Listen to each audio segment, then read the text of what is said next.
Mind rise? Mind Rise, Yeah. specifically for healing trauma to support people with neurodivergence and autism. Mm-hmm. So it's all about human potential, but particularly in that space. And so we're just starting we don't even have to talk about it here, but like that's how I know Andrew Okay, as this very cool. collaborator. And how does Andrew come to be interested in these topics?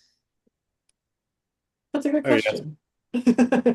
Andrew, you want to Well, introduce yourself? That's a also, way of introduction, right?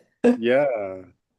Well, specifically the autism neurodivergent space, my 10-year-old boy has Mm. autism.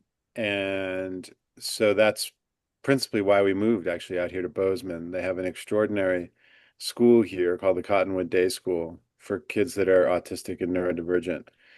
So for the last 10 years, we have been deep into that space. I mean, I was aware of that space before, but we have been deep in that space. And through the work that I do at the Dawn Collective, we do very next level trauma healing work. And for the last 2.5 years, we've focused on working with the special operations community in the US and the special forces in SAS in the UK. And Mm-hmm. so we also have, and the first responder communities in the United States. So one of the things we've learned is that autism and neurodivergence is a really important element of the work with all of them.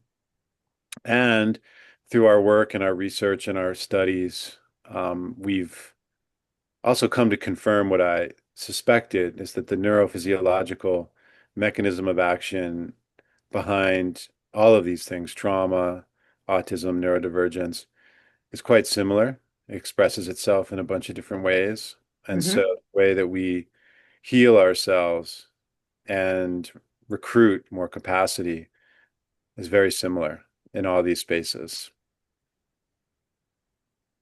Yeah. So that's, you could see why Andrew and I would get along. Yes, of course. Of course.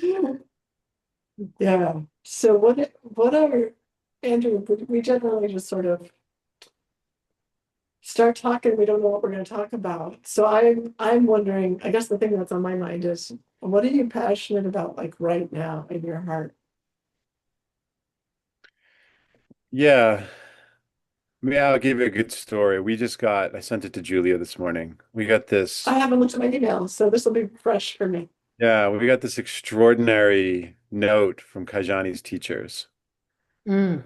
And it's hard to describe how luminous and amazing it is to get a note like that from his teachers about how extraordinary he's doing. And not only how extraordinary he's doing, but what a gift he is to the whole school because he has massive, huge energy. And as Julia has not met him, but she kind of has a sense about him, and he's quite unique in the community in the sense that both his hemispheres are on Oh, rocket wow. drive all the time. And so, as a consequence of that, where we've been has been intense, to say the least, and very difficult. And been kicked out of school since he was 3 years old. And no one's been able to work with his wild tiger in the jungle energy.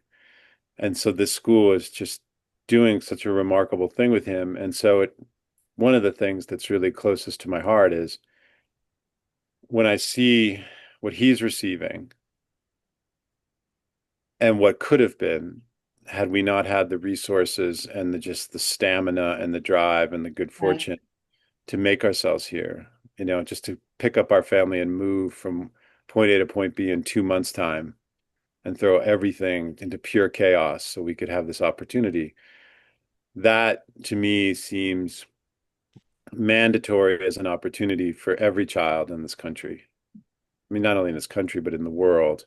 Right. If we were to be able to provide this level of full, whole neurophysiological training and space and support to all of our children, then it would transform this nation, and more importantly, to my view, than anything else that we have, and it would make obsolete so many of these other problems that we're Yeah. sort of like tinkering with and fighting over and all that absurdity.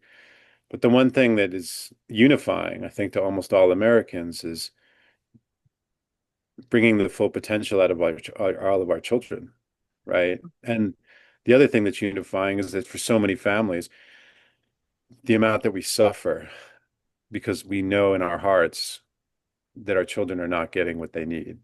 And every family suffers in the same way when that happens, you know? So that's really powerful for me. And then the other thing is that I have come to understand over years of doing the work that underlying so much of this chaos and this madness is trauma, and that trauma can be healed in very straightforward, systematic, future-oriented ways. Hmm. And that there's just so many layers and layers of confusion around it and how people are working with it. And then the whole labeling of it as a disorder is a massive problem for people. Right. And so being able to elevate the trauma conversation out of that whole morass and into something that is fundamentally workable.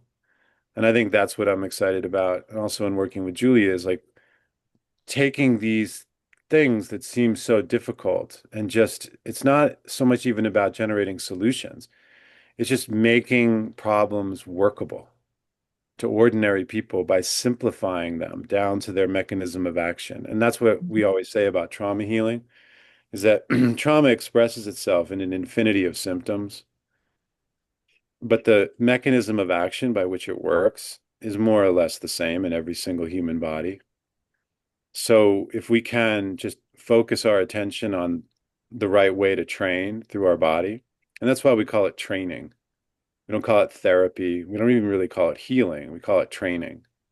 Because if we can recruit the capacity, then we can restore the flow of information in our body and rewire ourselves.